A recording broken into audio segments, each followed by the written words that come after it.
Indiana absolutely crushes Alabama in the Rose Bowl. They are running their way to the semifinals of the college football playoffs, baby. Hoosiers?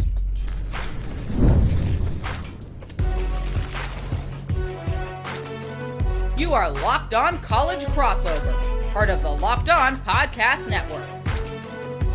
Your team every day. Welcome in. It is a Locked On College crossover of Hoosiers and college football. He is Spencer McLaughlin of Locked On College Football. I'm your man, Jacob Goins of Locked On Hoosiers. And oh my goodness, on the national stage, baby, in front of the entire country and the granddaddy of them all, Indiana absolutely crushes Alabama in the Rose Bowl. Final score 38-3. Yes, it is awesome. It is the greatest day we've ever seen. Oh, man. My goodness, Spencer, this was just a beat down from start to finish. The first couple of drives weren't pretty. Indiana scored, and it was over. It was Allen Iverson, done. Or Vince Carter, done. Over. It was just this was a total domination by Indiana over the SEC and Alabama in the Rose Bowl, my friend. Yeah, it was. The SEC homer crowd is having a rough go of it today. It's a rough go of it. So here's my favorite stat. First glance at the box score after watching them just obliterate the Crimson Tide here. Indiana had two different running backs who individually ran for more yards than Alabama's entire team. Than the two guys on their own. Alabama went for 23 yards on the ground. Well, Alabama doesn't run the ball a lot. Okay. Well, certainly that means they threw the ball a lot. Well, yeah, but that doesn't mean they tried to. That doesn't mean they were successful. 170 through the air. I don't know if there is a statistical area that you could look at in this game, Goins, and come to the realization that, well, Alabama was actually close. It just got away. No. Indiana just completely dismissed. Look, I thought this game would be closer because Alabama's got that find a way sort of mentality to them. It's been a Kalen DeBoer feature. Kalen DeBoer, I don't think since he's been a Power 4 head coach, or a head coach really, going back to his time at Fresno State, I don't think he's lost a game like this. I think this is the largest margin of defeat that he's had. This is a smattering on national television. The weather cleared up, and I thought that would help Alabama. Nope, it did not matter. That game could have been played in the rain, in the sun, the sleet, the snow, the hail. It could have been played in February. No one had won coming off a bye, and then Indiana won by 35. Look, my subconscious can't even handle this. Goins, I'm used to seeing Alabama do this sort of stuff, and Indiana just ran them off the field, literally and metaphorically. This was a coaching, personnel, execution mismatch across the board. Man, it's incredible. What even is Curt Cignetti, dude? I mean, he is a dog. That's what he is a dog. Is Curt Cignetti. 38-3, Indiana wins. I picked 31-17, and I guess that was a little too disrespectful to the Indiana defense, who had Alabama's offense just in hell. You hater. I know. You're a hater. My bad. I'll take that. That's accountability on me. Indiana wins 38-3. We're going to break it down, talk about why this Indiana team is different, likes and dislikes, and a very intriguing matchup coming up in the semifinals. But look, we got another guy that wanted to hop in and talk about the fun. What's up, Brian Smith? Oh, Indiana grad Brian Smith is here. Look at the smile on his face. If you haven't met Brian before, he's like the Grinch. Getting him to smile only happens when he's talking about high school film tape and when Indiana wins. Brian, you take it away. I'm absolutely destroying Alabama fans on X right now. So this is I posted that Indiana was going to stomp him. I had over like 100 people reply saying I'm an idiot, all this. I can't even repeat some of the things that I've said back, but it's been a really good time with the retweets here in the last 5 minutes. Yeah. I mean, we're having fun, man. I mean, we came into this game, right, talking about Indiana. This was the biggest game in the history of the program. And I understand that in less than 2 years, we have said that 5, 6, 7 different times. But this one was true. This was the Rose Bowl on the national stage in the college football playoffs, a round further than you made it a year ago. And you were playing the Alabama Crimson Tide. You're taking on the SEC. Ain't no way you can beat Alabama. We're too good. Guys, this was embarrassing. They said that on the national broadcasts. Our guy Kirk Herbstreit said this is embarrassing for Alabama and the SEC, and Indiana was the one to do it, and they did it in every facet of the game. Fernando Mendoza, in the few times he had to throw the football, looked incredible. The Hoosiers ran for more yards than Alabama had total yards in this football game, and the defense had them running around like crazy. I hate that Ty Simpson got banged up, took a heck of a hit, and of course had to go to the backup quarterback, but this was not close. I mean, this is a different brand of football we're watching right now from Indiana, guys, and it's truly remarkable to watch. I think that if Ty Simpson had the opportunity to come back into a game that was within 10 points, he might have. I don't know for sure, but I think there was an element of that Alabama coaching staff saying, we don't need to ruin this kid's future. This is over. Let's get to the offseason and go make some adjustments, because that was such. Remember last year in the playoff? Like, I'm still struggling to wrap my head around all of this because it's Indiana, for goodness sake. Do you remember last year in the playoff how much flack the Hoosiers program took from everybody under the sun with a microphone, like buffoons such as myself? Not in this, I didn't say this, I'm just saying as an example.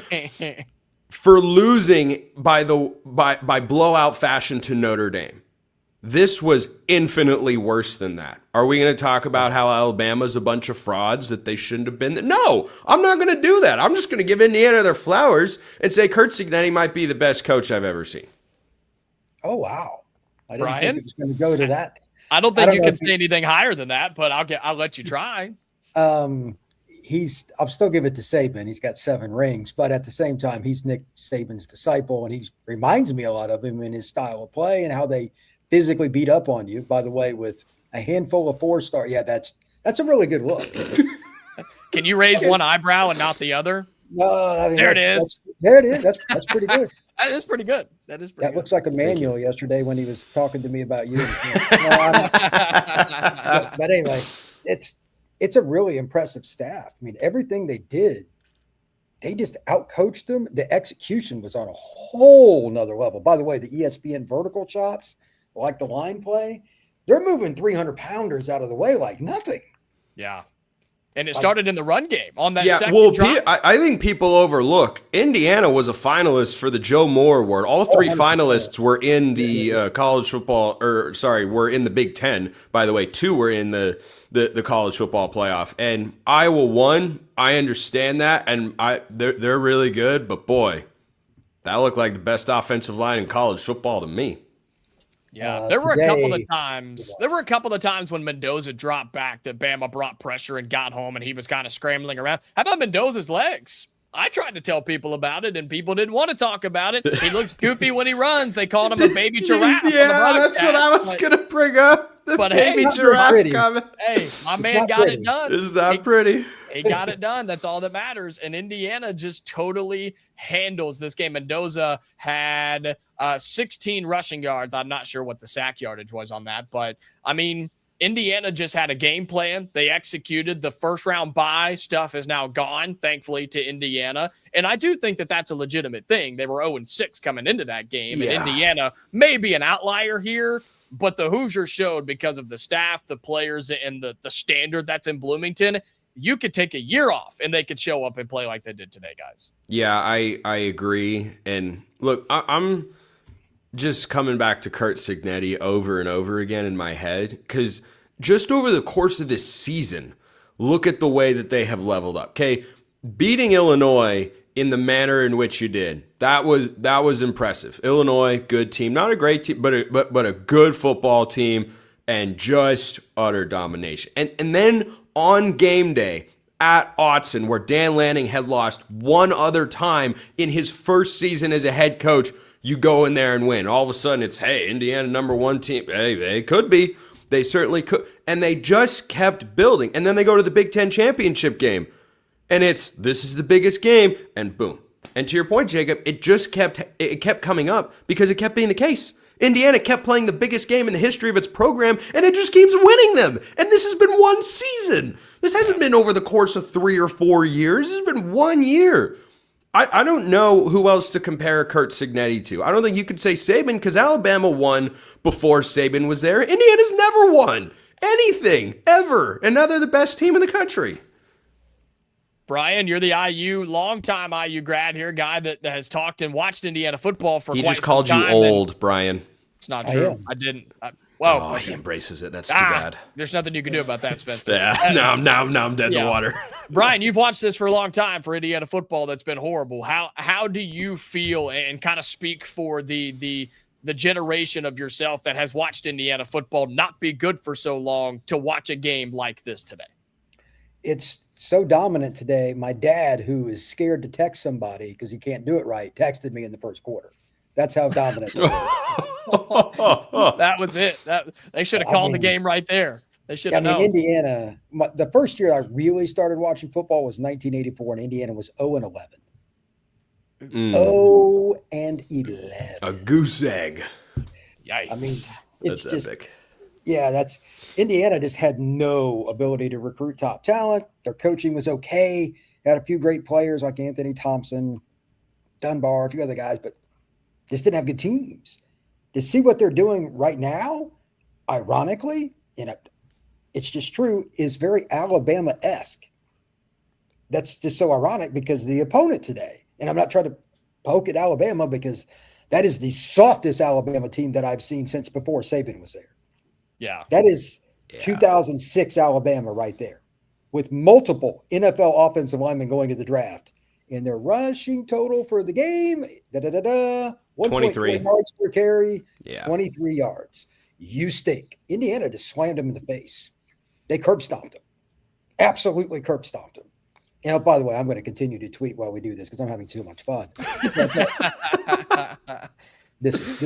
Brian's got receipts, baby. I love it. I bookmarked a bunch. Oh, I did. Good. And you know what? I hope every Indiana person, fan, parent, fan, roommate, player, coach, I hope everybody has receipts, because people talk so bad about Indiana, not just Alabama fans, but SEC people and college football fans. Spencer, I'm sure you heard this as well. People they refuse to believe. And at what point do you buy in? Is this what it took? Was it this embarrassing beatdown of an SEC juggernaut for people to finally buy into Indiana? Maybe. You're going to gain some, not everybody. There'll still be, haters who are miserable and can't do it. But surely after beating Illinois the way you did, Iowa the way you did, Oregon the way you did, coming back and beating Penn State the way you did, continuing to hammer bad opponents, beating Ohio State, and then just absolutely destroying Alabama, how could you not? If you take off whatever blinders you have on,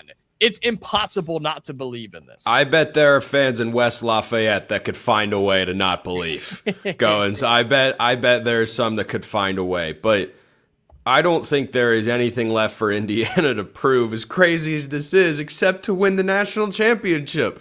I mean, 2 different quarterbacks, 2 years. You realize the only teams that have beaten Curt Cignetti's Indiana Hoosiers were playing in the national championship game last year. Those are the only ones. Yep. I don't know how else to explain this. The coaching equivalent I go to as an Oregon guy, that think about how crazy this would be. What if Will Stein goes to Kentucky and goes 11-1 in his first year, makes the playoff, and then wins the SEC in 2027? That's the equivalent, isn't it? A basketball school with no history of winning football consistently that all of a sudden is just the best team in college football for a guy that most people hadn't heard of. I mean, I had, because I cover FCS football in my other job, but this stuff is insane. And weirdly enough, the Kentucky job might be easier to win at than the Indiana job in terms of where the programs are when the coach takes over. I mean, Indiana possibly, was literally not even winning FBS games. Kentucky's at least winning 6 games a year. They just finally moved on from Stoops, right? I mean, I think that's fair to say too. Yeah, I mean, maybe like if Jake Dicker won the ACC next year, but that wouldn't be as impressive because that's not in the Big Ten or in the SEC, which I don't think either one is. I mean, I think the Big Ten is the best conference in college football. Like, Brian, am I nuts there? I don't think you're nuts. It just depends on your barometer. The SEC is deeper, but it's not near as top heavy as it used to be. I don't know if SEC fans will ever accept that. I still see it. I don't even know if the depth is there. Well, like, I didn't think this game would be as big of a blowout as it was. But Oklahoma and Alabama was a great game. It was really entertaining. But my number one takeaway after the game was, hey, I picked Oklahoma. I was wrong, but neither one of these teams is beating Indiana, which is correct. That's exactly what I posted too. And I just don't, I just don't think I can remember a time where we said that about one of the top teams in the SEC that they can't beat. Alabama's the runner-up in the SEC, and they are nowhere close to Indiana. Nowhere close. Ole Miss played a very favorable schedule in the SEC this year. They're good. I still think they're good, but Oklahoma, I'll give them credit way to go 10-2 against a tough slate, but their offense stunk. And a very favorable schedule. Georgia kind of fought the way through. I think they're the best team in the SEC. Actually won it. They're the only one that I think is a legitimate contender.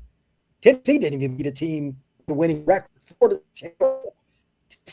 Brian, you might need to leave and come back here, bud.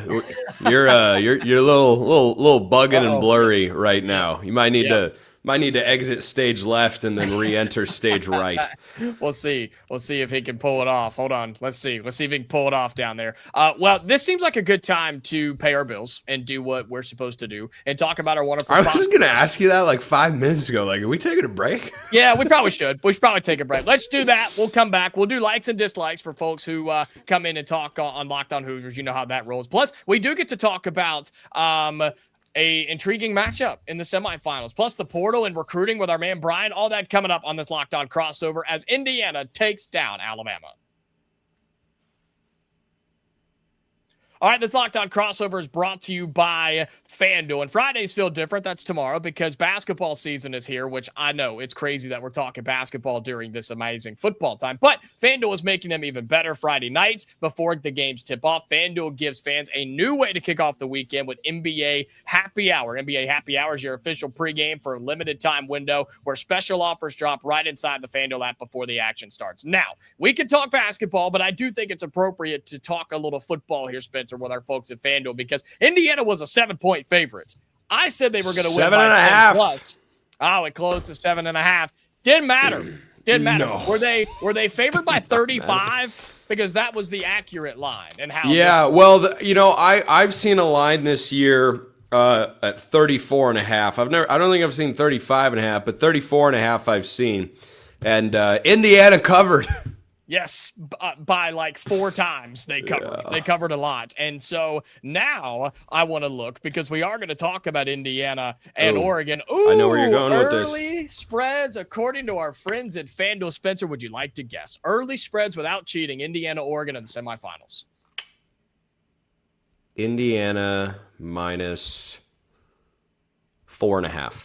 Oh, nicely done. Nicely done. Indiana 4.5. Oh! At FanDuel. That's the best. Done. That's the best bet thing I've said all year. So if you agree or disagree, you can hop on with FanDuel right now and hop on with football, basketball, you name it. They have got it. With the NBA, college football, all of that on FanDuel. They're the official sportsbook partner of the NBA. And speaking of Indiana and Oregon. If you're looking to make a little trip down to Atlanta, you can use our friends over at Game Time, because there really is nothing like college football season, right? Tailgating, packed out stadiums. The Rose Bowl was packed. We heard you Hoosier fans there, and being right in the middle of it all. The energy, the bands, the moments that you remember forever. But actually getting tickets, it can be a miserable process, but not with our friends at Game Time. That's why they give you the advantage back to the fans, the easiest way to unlock amazing college football tickets and experiences in just a few taps. So if you are planning on going to Atlanta, to Mercedes-Benz, hop on Game Time right now. Use the code LOCKEDONCollege, and if it's your first purchase, they're going to give you $20 off of that, okay? Use that. You can find views from your seat, all-in pricing, everything you need by going to Game Time, using the code LOCKEDONCollege for $20 off. You can download the Game Time app today. All right, we're back on this live edition of Locked On Hoosiers, Locked On College Football. Brian, are you there, my friend? I think so. Maybe. I am here. Okay. I'm just destroying people on Twitter. Okay. Brian's just having a good time. He is, of course, the host of Locked On the Portal, our great podcast there. Spencer McLaughlin of Locked On College Football. I'm Jacob Goins of Locked On Hoosiers. And Brian, I do want to come back to you and talk about the recruiting angle of this, as Indiana just destroys Alabama 38-3. It's a win in the college football playoff. It's a win in the Rose Bowl, and it's in dominating fashion over big bad Alabama. Can you put into words the recruiting bump that Indiana gets from this, even more than what they've already been getting?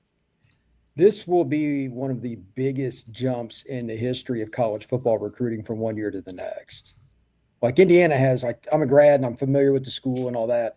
They've always had facilities, which a lot of people didn't know, but they sucked. Now they've got facilities and a real coach, and they've got deep pockets. If they get Hoover especially, and that kind of keeps the train rolling with quarterback, anything's possible, because nobody, and I'm sure Spencer has talked about this a bunch on his show, evaluates the portal better than Indiana. It's not even close.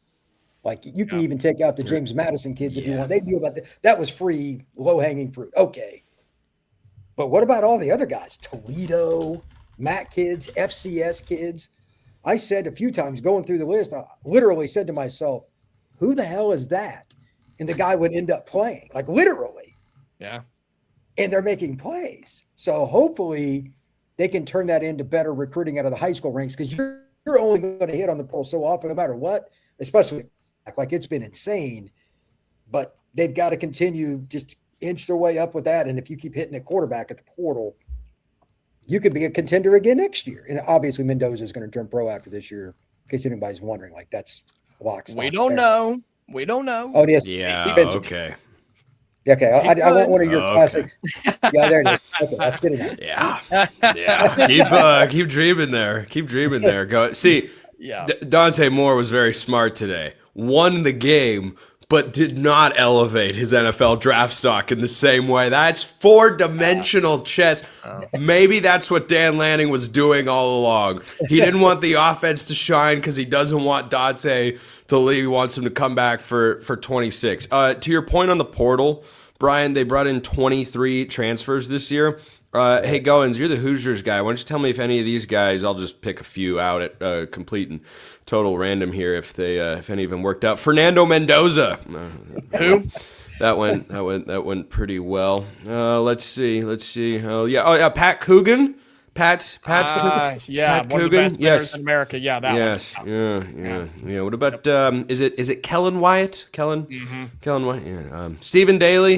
Yeah. That's pretty. And he didn't even play. He's injured. And Indiana that's right. Still dominated the defensive line, which is pretty wild. Roman Hemby. Or is it Hemby or Hemby? Believe he came from Maryland. Yeah, him. Yeah, he did. Yeah. And once upon a time, was Elijah Surratt not a transfer? Once upon a time, He was James Madison. He was a James Madison guy. Madison guy. Yeah, I mean the talent evaluation is incredible. The development of guys that do not have a lot of stars next to their name is insane. And I think Indiana is the best example of something that bothers a lot of SEC folks. I am 100% in the camp. Stars matter. They absolutely matter. Please do not for a single second tell me that they are everything, because they are simply not. And you need look no further than the Indiana Hoosiers to see that that's the case. Their transfer portal class wasn't even ranked that high. It was the number 25 class. It's a good unit. And they're the best team in college football. The scheme that Cignetti and Bryant Haynes, the defensive coordinator, I don't know where they found that guy, but he is so smart. And he ain't going anywhere. Well, he will after 2026, but keep dreaming. Keep dreaming. But the scheme they roll out on a week-to-week basis, it feels like they have just got the answers for everything that another team wants to do. I mean, Brian, line up the NFL talent, the NFL draft talent, right? Which is another one of those pro SEC arguments. They've got more guys that are going to get drafted. It can definitely help you. I think it gives you a better chance to do it. But guess what? Ohio State's got more guys that are going to get drafted than Miami. Alabama's got more guys that are going to get drafted than Indiana. If you've got the right coaching staff and game plan on a given day, you can overcome that stuff. You really can. And I think we're seeing that more and more in these big games because Ohio State and Alabama are out and they lost by double digits. The Ohio State game was closer than that, but they never led. They trailed the entire game.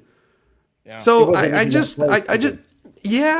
think coaching matters, right? Coaching Yes. matters. Execution matters. Game planning matters. You can't just roll out there and expect to win just because you have more talent. And this is a good thing for college football. It's a good thing. Yes, I'm the Indiana guy and good, and I love it for IU.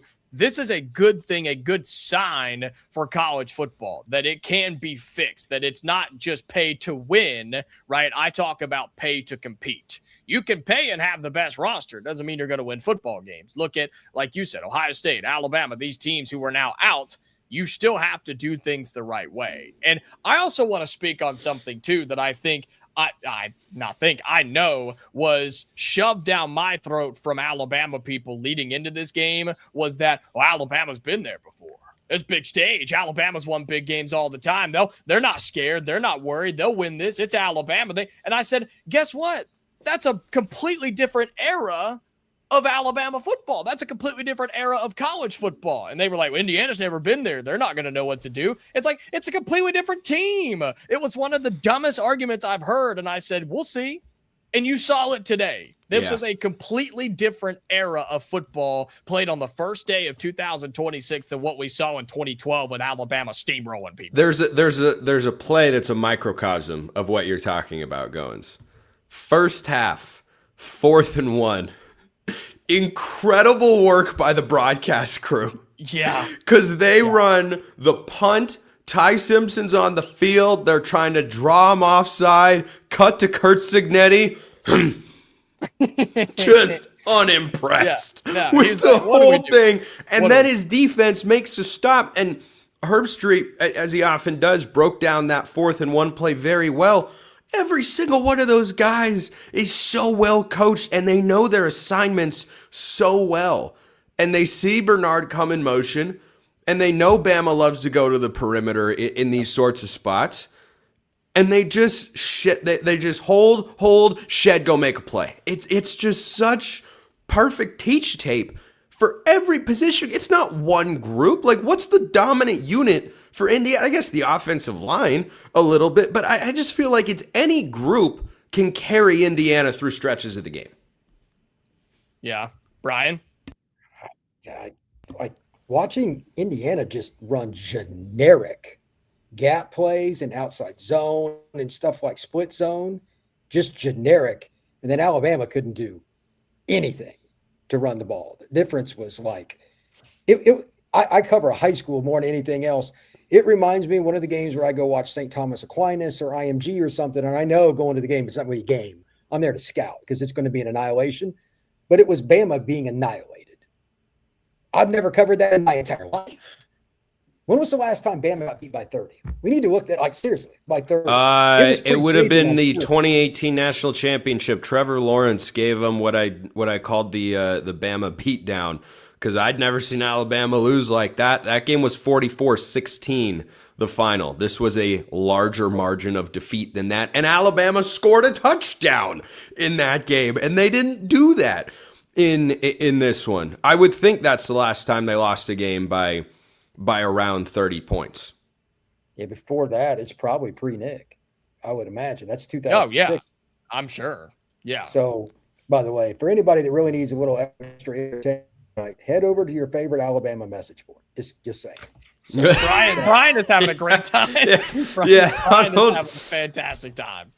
Yeah, I don't think the Crimson Tide fans are having a grand and glorious time. I tell you what, we are though. Yes, I imagine you are going. How grateful do you think Michigan fans feel right now to have Kyle Whittingham instead of Caleb DeBoer? That is a great. I told people, I said they don't want this guy. Did you see the tweet that I tagged you in? Yep. I saw that, and I think that winning at Oklahoma might very well have prevented that from happening. I was told in the middle of that search before the Oklahoma game that Michigan felt internally like they were going to get either Kalen DeBoer or Kenny Dillingham, and Dillingham signed the extension, and then all of a sudden DeBoer was like the guy, but then he won. And so he's still preparing, so they can't announce. And I think Michigan kind of had to move on. And look, Kyle Whittingham's a great coach. He was never able to get Utah into a college football playoff, but I think he can get Michigan to a college football playoff. And I know DeBoer can get you there, but man, he just feels like he had that magical run for a couple of years at Washington. And since then, back-to-back 4 lost seasons. And it seemed like, too, with Alabama fans and Kalen DeBoer, they were starting to really not like him. And then he rattled off a couple of wins. And then it was like, all right, well, we'll see. And then he beat Oklahoma. I was like, oh, okay, cool, we're fine. And then there's this. This wasn't a field goal loss. This wasn't a game-winning drive by Mendoza. This was Indiana spanking you for 4 quarters and showing it in every single way. This might be enough for them to be completely out on him and have little to no support in Tuscaloosa to start next Winning year. a road playoff game has to buy you a lot of equity, even if it was against a non-national title contender in Oklahoma. I think from an administrative standpoint, for some fans, no, they'll look and say this result is unacceptable, which for Alabama, of course, it absolutely is. I think that if this had happened against Indiana in the first round, it's a different conversation than it happening in the quarterfinal. Because if you took away the Scarlet A and Kalen DeBoer's name and you said, we've brought in a head coach who was taking over for the greatest coach in the history of the sport, and he progressed from year 1 to year 2, and he won a road playoff game in his second year. That's not if you just go blind resume there, that's not trending towards being fired. It's because it's Alabama that it's different. But Josh Pate, I think, has made this point very well. Alabama fans are now learning what it's like to be a normal college football fan, which is this stuff is hard. And there are ups and downs, and you don't get to just be national title or bust every season. And I think that's maybe something that certain Crimson Tide fans are either struggling to accept or are starting to accept because of this outcome. Am I nuts, Brian? That's very well said. But Jacob and I know what it's like to live in the state of Alabama. You only get bits and pieces from us. Yeah, it's true. From our commentary. I've heard my fair share of stories, but you're correct. Yeah. I just think they carried over. Yeah. They just carried over unrealistic expectations from one regime to the other. I don't understand it. And again, to bring it back to what brought this conversation up, it was the idea that I was told all week by Alabama people that they were just going to will their way to win because they had the A on the jersey, right? And that they were the Crimson Tide. They've been here before. But that doesn't roll anymore. And Indiana debunked that, which is my whole point to this conversation. And I think the Hoosiers deserve a ton of credit for that, in my opinion. And so now we know, right, given we got one more game coming up in the playoff, it's going to kick off literally in like 10 or 15 minutes. It is Ole Miss and Georgia, but we know one of the semifinal matchups. It is Indiana and it's Oregon in a rematch. Can I, but before we jump to that, can I just point this out? Sure. John Brown down there left a comment, NIL leveled the playing field. I think there is something to that. And I have heard this conversation, and I've had this conversation on my show a lot about NIL and how that's, leveled the playing field a little bit. And, well, the 12-team playoff, it's provided more access and more teams feel like they can get there and they can sell that to kids. And I'm like, okay, that's a component. I don't think either one of those things is as impactful leveling out the sport at the top in college football as the transfer portal. I don't even think it's close. I think if NIL was not legalized and you expanded to 12 teams and the transfer portal was still there, I think you would be in about the same spot. Because look at what Indiana's done. To your point earlier, Brian, they're just knocking it out of the park with these portal classes and additions. But you can't do that. How is Vanderbilt any good? Vanderbilt's a 10-win team. How? Diego Pavia. How do you get there? The portal. Like the impact of the portal. I know that a lot of people like to dog on it. It opens on Friday, and Brian might not leave his computer for the next 10 days. There's going to be so many players to talk about, but I understand the negatives. I just cannot get past the fundamental good it's brought to the sport, which is at the top. It's so much harder to build a team that nobody can touch.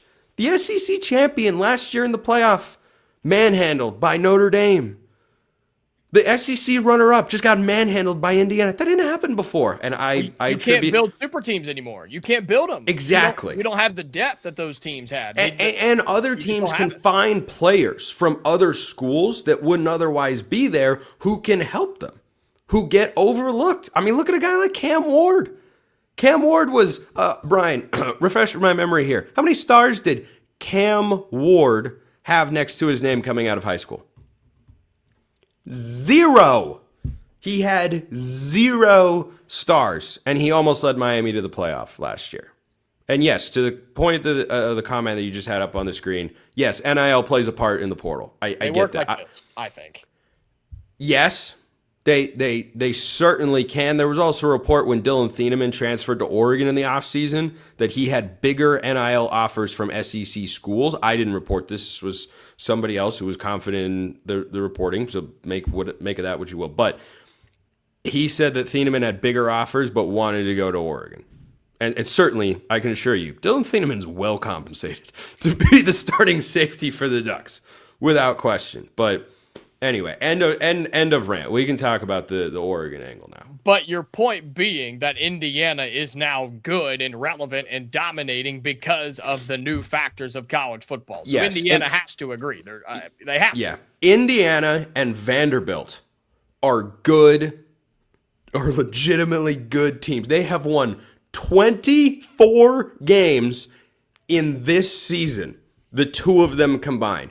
Get a time machine, grab Doc, get in the, what's the car, DeLorean, rev it to a certain speed, go back to 2019 and tell that to somebody.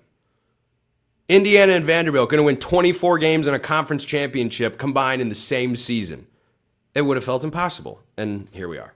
They would have. It would also have felt impossible for Indiana and Oregon to meet in a college football playoff semifinal for now what will be our 4th rematch of the college football playoff. Is that right? Our 4th now that we will have seen, because 2 in the first round. Georgia Ole Miss is a rematch. Bama Oklahoma was a rematch. And Tulane Ole Miss was a rematch. So our 4th now rematch of the college football playoff will be the Oregon Ducks and the Indiana Hoosiers. And Brian, this is when you dipped out for a second. We talked about our friends at FanDuel. The opening line was Indiana 4.5. Spencer nailed it right on the head. That's already moved. It's already moved. Already moved? Where? In the favor of the Ducks. It is now Indiana 3.5. Oh, that was quick. According to our friends at FanDuel. Oh my, it did. Just early thoughts here, gentlemen, as we kind of wrap up our live show. Again, we're broadcasting all over the place. We appreciate people joining us on the YouTube stream. But early thoughts on an Indiana-Oregon rematch. This one taking place in the Peach Bowl in Atlanta. Of course, Indiana went to Autzen, beat Oregon by 10 in the last game. Spencer, we'll start with you. for no particular reason. If you have any specific insight or additional insight on the Ducks, you can choose to use that or not if you would like. Yeah, I heard this really good Oregon podcast that I was listening to in the lead up to the Texas Tech game, and he was giving all sorts of great insights. I think that guy knows his stuff. So I'll just go off of that information. It is definitely difficult to beat a team that's really good twice in the same season. Brian couldn't handle it. It is really hard. It has also happened to the Ducks in Dan Lanning's tenure. It happened 2 years ago to arch rival Washington, no less. And I don't think that Washington team was as good as this Indiana team. Both are elite, just to be clear. Both 13-0 conference champions that won a playoff game. And I think that what Oregon has to be able to do, I've got a lot of faith in Oregon's defense. It was not the reason they lost. I know people are going to look at 30 points, but I don't have enough time on this show to explain why that wasn't the case. But Oregon's defense was not the problem against Indiana, and Oregon's offense was. And I think that if the Ducks offense comes out with the same level of execution against an elite defense that they had against Texas Tech, Indiana will win and cover. If Oregon can find a way to be more effective, there is absolutely a world in which Oregon wins the game, and I would feel pretty solid about it. I just have to see Oregon get past a defense of this caliber, because when you look at what even Washington did to them a little bit, that doesn't have the same level of talent, especially up front. They forced Oregon into a bunch of field goals. And then Texas Tech, let them move down the field, and then Oregon couldn't punch it in the end zone. And against Indiana, Oregon moved it down the field, couldn't get it into the end zone. I don't think you can afford that here. I don't think you can ask your defense to pitch another shutout. I don't think that's going to happen against Indiana. But, yeah, I mean, from a talent standpoint, Oregon's got enough to win. The question will be whether the coaching staff can make the right sorts of adjustments. Indiana by double digits. Oh, gosh. Listen. Oh. Yes. Oh, my man, Brian. I'm just being honest. Why do you think that, though? For real, why do you think that? I was very disappointed with Oregon's offensive line against Tech. Yeah, it was bad. If they're even remotely to that level against Indiana, they're getting smoked. I don't think they'll play that bad again. Yeah. But well, yeah, and I don't think I disagree with that. I think Texas Tech actually has a better front four than Indiana does. They do. And I mean, frankly, Tech's front seven is as good as any in college football that I've seen this year. Oregon's offensive line should have played better than that, especially in the run game. I think in the pass game, it was a lot closer to being a wash than the first quarter would have led you to believe. Because early on, Romello Height and especially David Bailey, holy crap. That guy is so good at football. He was single-handedly wrecking Oregon's offensive game plan in certain moments. As the game went on, though, Dante Moore was not under consistent duress, and Oregon was actually able to move the ball up and down the field through the air. But to your point, Brian, you hit the nail on the head. You can't run the ball like they did in that game. They are fortunate that Texas Tech's offense was rusty and that Oregon's defense played lights out for 4 quarters, and Brandon Finney's a monster. All of that is good and fine. But the way that they played in the run game was incredibly disappointing. And yes, Texas Tech, best run defense in the country. Oregon goes for about 230-ish per game on the ground, and Texas Tech holds opponents to under 70. And they held Oregon under 70. And that's a credit to Texas Tech, but also does raise my concern level a bit with regards to Oregon. I thought they were going to go for maybe 130, 140 on the ground. I did not think they were going to gash them the way they have a lot of teams this year. But interestingly enough, that was one of the things coming out of the Indiana game from earlier this season that kind of made a lot of Oregon folks frustrated. Like, man, why'd they get away from the running game? It was working so well. They went up and down the field. How do you have 3 guys averaging over 5 yards a carry with at least 5 carries, and you've got 13 points as an offense? Because one of the touchdowns was a pick 6. Yep. There was a disconnect there. So, yeah, I'm fascinated to see how that all plays out. I'll say this, right? A lot of people, especially in the Indiana people, are going to say, well, we did it once. We did it again. If we can do it on the road, we can do it neutral site, right? it seems on paper that all the factors and aspects here are easier, but I think Indiana and Oregon are both playing different football than they were then, right? I think there's multiple different things that have changed, injuries or style or whatever the case may be. This will be a fascinating game. And clearly the betting line is saying so with our friends at FanDuel still sitting at 3.5 for Indiana right now. I do feel that Indiana can win in more ways than Oregon can. I just feel confident in that. I've seen Indiana do it. See, that was one of the reasons I times. liked Oregon against Tech is they can win any type of football game. Yeah, I guess to that, then I'll say Indiana's able to stop a lot of those ways defensively, but I really do think this could be a last team to have the football wins the game type of matchup between Indiana and Oregon. I think Indiana's both of their offensive and defensive line showed today they're some of the best units in the country. Oregon clearly has that as well. Two quarterbacks who are just phenomenal. They're going to be playing long time on Sundays. Who makes a play? Who steps up? Who has another pick six like that? Who forces a fumble like Indiana did today? I think that'll be the difference when Indiana and Oregon meet a week from tomorrow in Atlanta in the Peach Bowl. It's Indiana and it's Oregon because I know, weird, right? Yeah. Happy New Year. We didn't even say that. Happy New Year, everybody. New Year's is a fake made-up holiday. It's an excuse for people to drink and get fitness goals.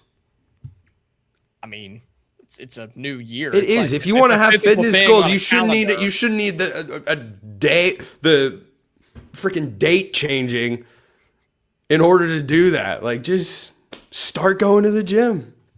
I didn't know you I hate New Year's. If you can't tell, I hate New Year's, man. I didn't know that. I can't stand it. It's nothing. It's a nothing holiday. I'm gonna send you a card next year. I'm gonna send you a card in the mail. I'm gonna light it on fire on video. I'm gonna light it on fire. Like, this is what I think of your New Year's card. Gosh, well, all right. I guess you learn something new every day. We also learned that Indiana's pretty darn good at football. We learned that they are 35 points better than Alabama today in the Rose Bowl. Indiana wins 38. Alabama had 203 yards of offense. Indiana ran for 215. Ran for 215. They know they didn't have to show up, and they still would have won. Not really, incredible. But you get what I mean. Brian Smith, host of the Portal Podcast, part of our Locked On Podcast Network. Go check him out. Spencer McLaughlin, host of Locked On College Football. He's got another show, but you can worry about that later. Also a hater of New Year's. So if you didn't know that, now you do. And I'm that's Jacob my Goins. Twitter bio. Please do it. Add it to your resume if you end up, looking for a new job. Hater of New Year's. I'm sure they'll hire you on the spot. Yeah. Maybe don't. Can't I'm fail. Jacob Goins of Locked fail. On Hoosiers. We appreciate you being here. We'll be back on all of our shows coming up tomorrow for another episode. So until then, stay safe, and we'll talk to you.